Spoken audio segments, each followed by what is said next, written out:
When people imagine the Middle Ages, they picture castle walls glowing in the sunset, knights in polished armor, and banquets overflowing with roasted meats and sweet wine. The air is clean, the music is merry, and everyone seems to know their place in a grand and noble story. But the truth, the reality that every peasant, every soldier, and even many nobles lived was nothing like that. For most of history between the fall of Rome and the dawn of the Renaissance, life in Europe was a daily battle for survival. You woke each morning not to adventure, but to hunger, sickness, foul smells, and the constant risk of violence. The world outside your door was unpredictable, dangerous, and ruled by forces you could neither understand nor control. That modern comforts simply didn't exist. There was no clean water at the turn of a tap, no medicine that could reliably cure even a minor infection, no police force to keep the peace, and no way to shield yourself from the whims of weather, war, or disease. Your home was a cramped, smoky hut. Your clothes were coarse and itchy. Your diet, meager at best, could turn deadly if the wrong mold grew in your bread. And above all this, the hierarchy of the feudal system ensured that no matter how hard you worked, your life would likely never change. Social mobility was almost impossible. The rich could stay rich even in famine. The poor could die in abundance. Your role in life was inherited, enforced, and justified by the most powerful institution of the time, the church. This wasn't a brief hardship to endure, it was life. To be born in the Middle Ages was to inherit a world already in motion, one where the struggles of your parents would be your struggles too. And if you think you could simply grit your teeth and push through, well, let's start with the most basic need of all, food. Forget the lavish feasts painted in medieval tapestries. Those belonged to the wealthy few. For most people, mealtime was a test of endurance, not a celebration. The staple was pottage, a thin, often grayish stew that simmered for days in the same pot, collecting whatever vegetables or insects fell into it. A spoonful could be warm, filling, and gritty with dirt. Bread, another daily food, was a far cry from the soft, fragrant loaves of today. Most medieval bread was dense, coarse, and flecked with bits of stone from the millstones that ground the flour. Every bite wore down your teeth, leaving them ragged and prone to infection. Worse still, rye bread was susceptible to ergot fungus, a silent killer that could cause violent convulsions, burning sensations, and terrifying hallucinations. Historians suspect that mass ergot poisoning may have fueled outbreaks of witchcraft hysteria, entire villages seeing demons where there were none. Meat was rare for peasants and, when available, was often on the brink of rot. With no refrigeration, the smell could be enough to turn the stomach. Spices were a luxury. Most people simply ate what they were given, closing their noses and swallowing fast. The infamous 5-second rule of today would have been generous 5 days, was closer to the truth. Even the water was treacherous. Rivers and wells were often fouled with human waste, rotting animal remains, and industrial runoff from tanners or butchers. Drinking it could lead to fatal illness. Instead, ale was the drink of choice, not the strong brews we know today, but a weak, cloudy beer that was safer than water. Adults and children alike drank it daily, sometimes consuming up to 8 pints in a single day. Fish, though more available, came with its own hazards. Inland towns often received their fish dried or salted weeks after it was caught, carrying a smell that clung to the air. Along the coast, fresh fish was more common, but preservation was still a challenge in summer heat. Hunger was never far away. A single failed harvest could plunge entire regions into famine, where survival meant eating bark, weeds, or whatever scraps could be found. In such times, the idea of a hot, clean, flavorful meal wasn't just rare, it was unthinkable. If medieval food could make you sick, sanitation ensured you would stay that way. Human waste was an unavoidable part of the landscape. In towns, chamber pots were the standard, and when they were full, their contents were dumped straight into the street. Sometimes a warning, "Gardy Lou," was shouted before a bucket of urine and excrement came raining down from an upper window. Sometimes there was no warning at all. The streets themselves were narrow, unpaved, and often clogged with a foul mixture of mud, manure, and rotting garbage. Rain only spread the filth further, turning alleys into foul-smelling rivers. In summer heat, the stench could be overwhelming, attracting swarms of flies and spreading disease. For the wealthy, castles had garderobes, primitive toilets built into outer walls. Waste simply fell down a chute, collecting in a pit or moat below. Servants, called gong farmers, were paid to shovel it away, often working knee-deep in sewage. They were among the most despised and, ironically, best-paid laborers in medieval society, compensated for risking not just disgust, but serious illness from their work. Public latrines existed in some towns, but they were few, poorly maintained, and far from hygienic. In rural areas, people relieved themselves wherever they could behind barns, in fields, or into streams that doubled as drinking water sources. Animal waste from horses, pigs, and cattle added to the problem, creating a constant cycle of contamination. This lack of sanitation was a breeding ground for disease. Outbreaks of dysentery, cholera, and typhoid swept through communities, killing young and old alike. And when plague arrived, fleas and rats thrived in the filth, carrying death to every doorstep. For medieval people, this was simply the way the world smelled, the way it looked, and the way it had always been. Cleanliness was not a public priority, and washing your hands was more superstition than science. For the average medieval peasant, life was defined by work hard, repetitive, and unending. The day began at first light, often signaled by a rooster's crow or a church bell, and ended only when the sun dipped below the horizon. There were no weekends, no paid holidays, and no concept of retirement. If your body could move, you worked. The bulk of the population labored in agriculture. Without modern machinery, every task was done by hand, plowing with heavy wooden tools, planting seeds, weeding by crouching for hours, and harvesting under the weight of the summer sun. Even children were expected to contribute, chasing away birds from crops or carrying water from the well. Seasonal demands dictated the pace. Harvest season meant dawn to dusk toil, sometimes in driving rain, sometimes under blistering heat. In winter, when fields lay dormant, work shifted to repairing tools, tending animals, and mending whatever clothing could still be salvaged. Even in the so-called slow months, survival left no room for idleness. Tradesmen in towns fared little better. Blacksmiths spent long days at the forge, inhaling smoke and sparks. Tanners worked knee-deep in vats of urine and animal hides, their hands permanently stained and their lungs choked with fumes. Apprentices, often starting as young as 7, endured years of low pay and grueling tasks before they could hope to earn a living wage. Injuries were common. A simple cut from a sickle could fester into a fatal infection. A broken bone might heal crooked, leaving permanent disability. There was no workers' compensation. If you couldn't work, you didn't eat. This wasn't just labor, it was survival in its rawest form. Every blister, every aching muscle was part of an unspoken pact with the land. Work it well enough, and it might let you live another year. Fail, and famine would come for you and everyone you loved.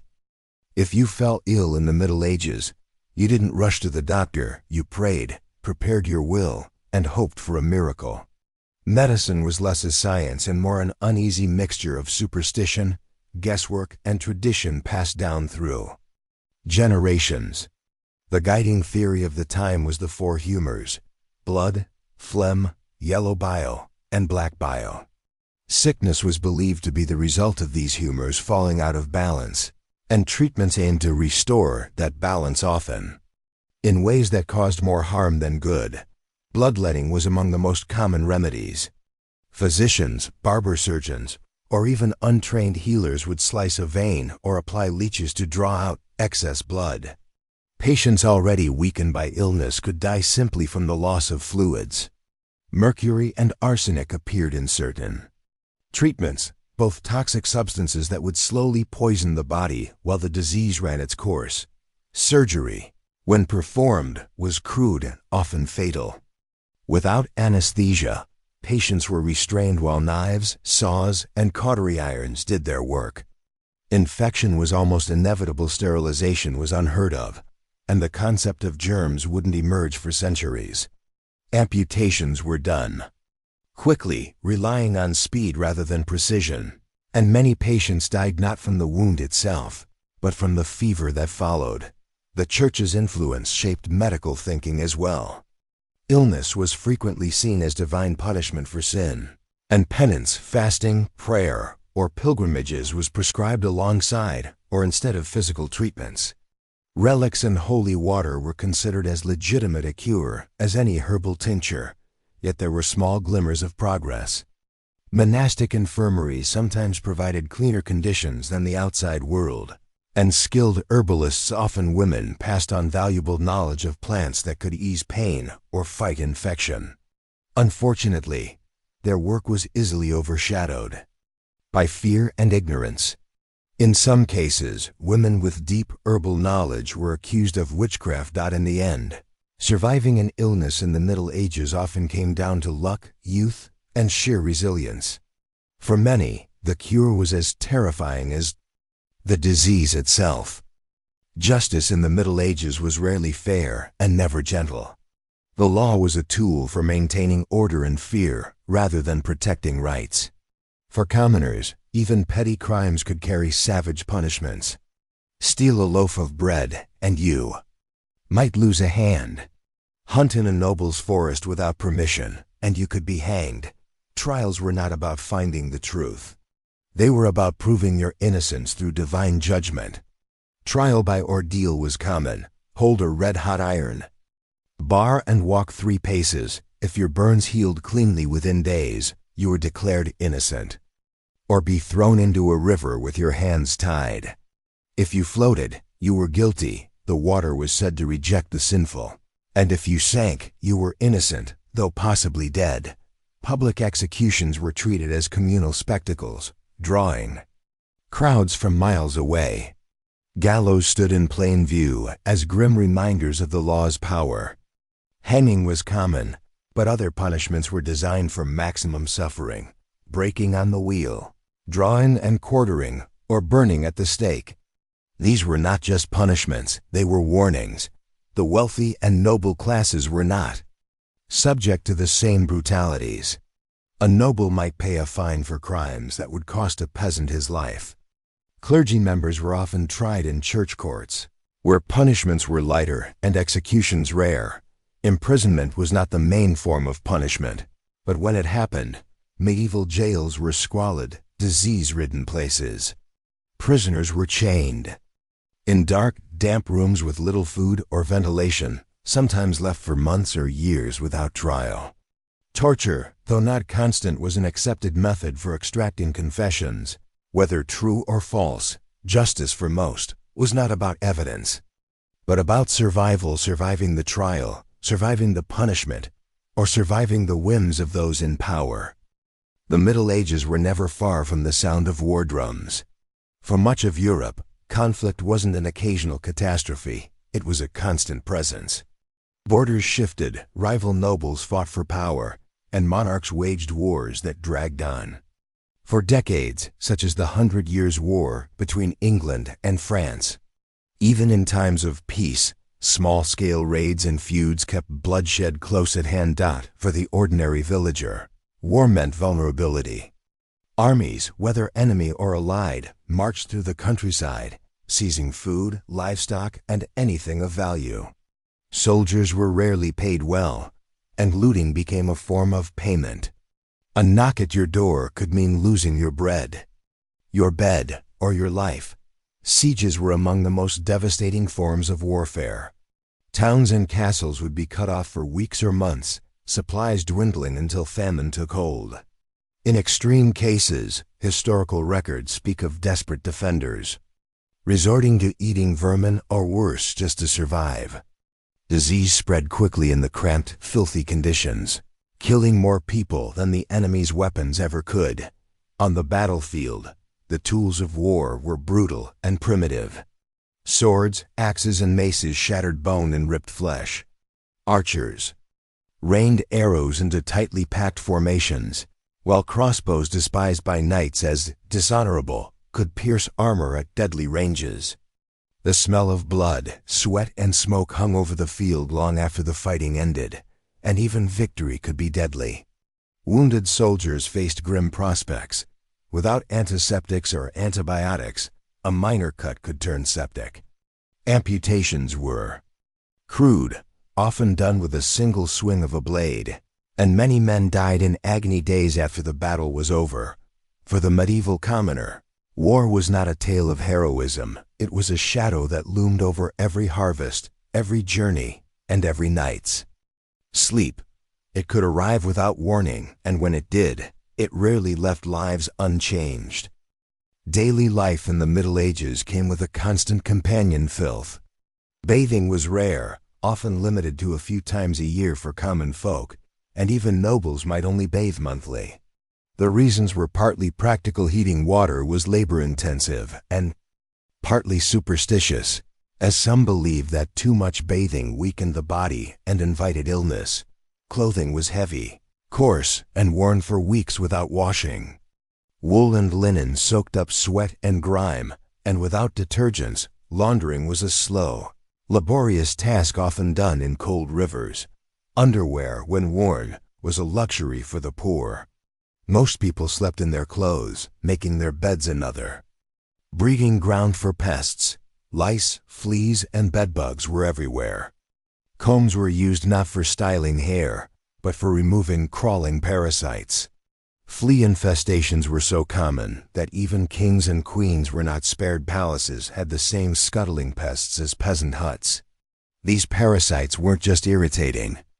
They were deadly, serving as carriers for plague and other diseases. Homes, whether urban or rural, were cramped. Entire families shared a single room, with livestock often kept indoors for warmth and security. Privacy simply didn't exist. Children, parents, and sometimes extended relatives all slept in the same space, often sharing beds. Curtains, if present, were for warmth rather than seclusion. The smell was inescapable. Smoke from indoor fires that lacked chimneys, the musk of unwashed bodies, the ammonia tang of chamber pots, and the sour odor of spoiled food. For medieval people, this was normal. For us, it would be overwhelming. Entertainment was simple storytelling by firelight, music, and seasonal festivals. Superstition ran deep, guiding daily decisions from when to plant crops to how to ward off illness. News traveled slowly, often distorted by rumor and retelling, and for many, the outside world was little more than hearsay. This was not a society built for comfort. It was a society built for endurance. Looking back at the Middle Ages, it's tempting to filter the era through the soft lens of nostalgia. Tapestries, chivalry, candlelight feasts, and the romantic image of a simpler time. But the truth is that simple often meant harsh, dirty, and short-lived. Life expectancy was painfully low, and death could come from a bad harvest, an infected wound, or the wrong sip of water. And yet, people endured. They sang songs, told stories, raised families, and celebrated when they could. Even in a world where survival was a daily battle, there was community, tradition, and a stubborn determination to keep going. The human spirit was as unbreakable then as it is now. Today, we live in an age of antibiotics, clean running water, and global communication, a world medieval people could not have imagined. We can travel across continents in hours, access centuries of knowledge in seconds, and enjoy comforts they would have considered miraculous. That's why understanding the reality of the Middle Ages isn't about mocking the past, it's about appreciating the present. Every hot shower, every safe meal, every moment of peace is built on generations who endured the kind of world most of us would not survive for long. The next time a movie shows a shining medieval banquet, remember, behind those castle walls, the air probably stank, the food might kill you, and the peasants outside were working themselves to the bone. The romance of the era is easy to admire from a distance, but for those who lived it, survival was the only true glory.